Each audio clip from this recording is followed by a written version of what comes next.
the court is that in 2 days hence. Halo semua penonton setia video shoot. Kali ini aku mau ceritain film yang seru dan tragis pastinya, yang berbau-bau psikopat nih. Belum cerita aja udah merinding. Oke lanjut, kali ini aku mau bahas film yang populer asal Jerman yang berjudul Parfum.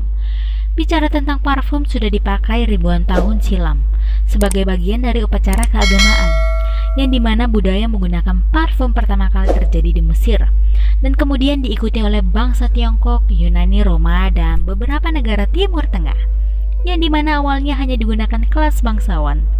Namun karena adanya perkembangan zaman parfum semakin menyebar dan mulai digunakan oleh masyarakat berbagai kelas sosial.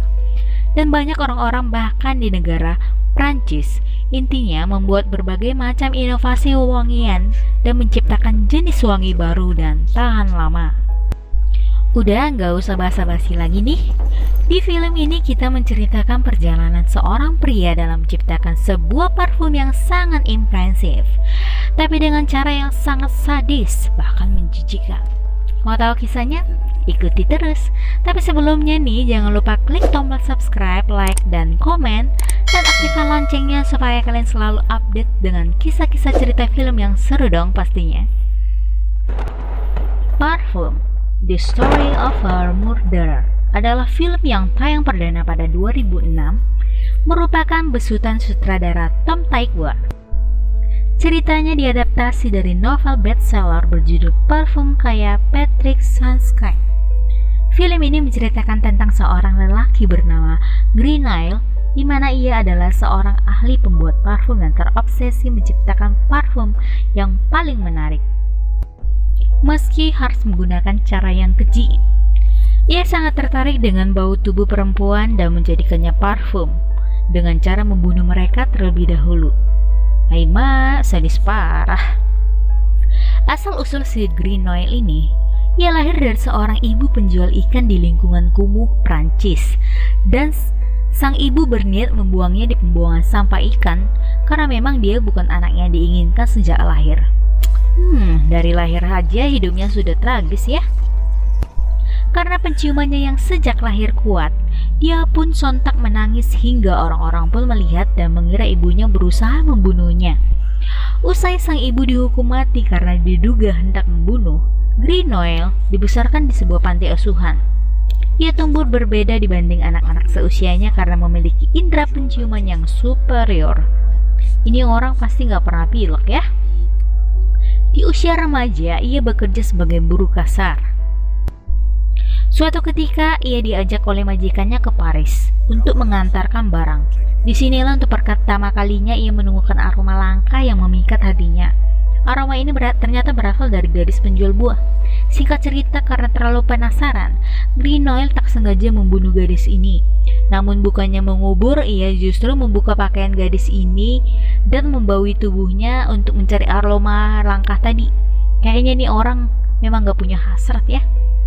Gagal menemukan aroma langka, keberuntungan menghampirinya ketika ia diterima bekerja sebagai peracik parfum di toko milik Baldini. Berkat bakatnya yang luar biasa yang dimilikinya, toko Baldini yang semula hampir bangkrut jadi berjaya kembali. Namun, Greenyle belum puas diri dengan keberhasilannya. Ia masih terus terobsesi membuat sebuah parfum sempurna seperti yang pernah ia temui dari aroma gadis penjual buah. Dia pun menyewa seorang wanita malam yang embel-embelnya nih diajak untuk bercinta. Nyatanya diam-diam dia membunuh wanita tersebut. Tuh kan, memang mati rasa. Dia kemudian mengoleskan lemak hewan tersebut ke seluruh tubuh sang gadis yang mati tadi dan menguruk kembali lemak hewan itu dengan pisau agar mendapatkan aroma wangi gadis tersebut. Greenyle menyimpan parfum pertamanya yang ia dapat dari tubuh gadis tersebut di sebuah botol kecil miliknya. Sejak saat itu ia menjadi terobsesi dengan aroma wangi alam yang keluar dari tubuh-tubuh gadis cantik yang ada di kota. Sudah 24 gadis yang berhasil dibunuhnya. Seluruh kota ketakutan akan pembunuhan para gadis ini. Tuduhan pembunuh itu kemudian ditujukan kepada pria-pria miskin dan belum menikah. Kemudian pihak gereja memutuskan untuk memanggil sang kardinal untuk mendoakan kota itu karena gereja menganggap bahwa kota itu terdapat iblis yang ingin menyakiti para gadis. Setelah kedatangan kardinal, Greenaway merasa resah dan terkungkung karena ia tidak bisa dengan bebas membunuh gadis lain. Tepat saat Greenaway merasa resah, seorang penjahat mengaku bahwa ia telah membunuh sebuah gadis. Namun sang kardinal tidak mudah percaya. Greenaway kemudian tidak sengaja melihat seorang putri cantik bernama Laura yang berada di pesta kota itu. Berbeda dengan para korbannya, Laura merupakan seorang putri bangsawan bernama Riches. Sang bangsawan tidak percaya bahwa pembunuh itu sudah tertangkap, dan kemudian dia memindahkan Laura ke sebuah biara agar pembunuh itu tidak bisa membunuh anaknya.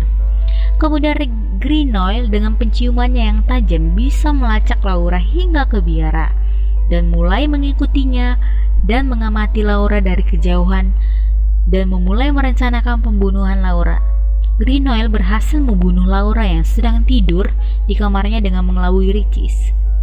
Greenaway kemudian mulai melakukan ritualnya dengan mengoleskan lemak hewan pada tubuh Laura dan kemudian menyulingnya ke dalam botol parfum ke-25 miliknya. Riches pun depresi dan dia berusaha keras untuk menangkap Greenaway. Dan kemudian Greenaway tertangkap dan dijatuhi hukuman mati di balai kota yang disaksikan oleh seluruh penduduk di kota tersebut. Sebelum mendapatkan hukuman mati, Greenaway dimasukkan ke penjara dan kemudian mengeluarkan botol parfumnya dengan sengaja ke tangannya. Kemudian kepala penjara yang kemudian menyadari bau wangi tersebut tiba-tiba berubah menjadi baik dan tunduk menyembah dia. Dia memberikan baju mahalnya untuk dipakai dan memberikan kereta kudanya untuk dipakainya juga untuk menuju ke balai kota. Sesampainya di balai kota, Greenaway keluar dari kereta kuda dan mengeluarkan sebuah sapu tangan dari kantongnya dan meneteskan parfumnya ke sapu tangannya tersebut, sehingga seketika seluruh penduduk kota mulai menyembah Greenaway dan kemudian mulai kehilangan kesadaran hingga seluruh penduduk bercinta massal. Waduh, membayangkannya saja sudah saya tidak kuat nih ya.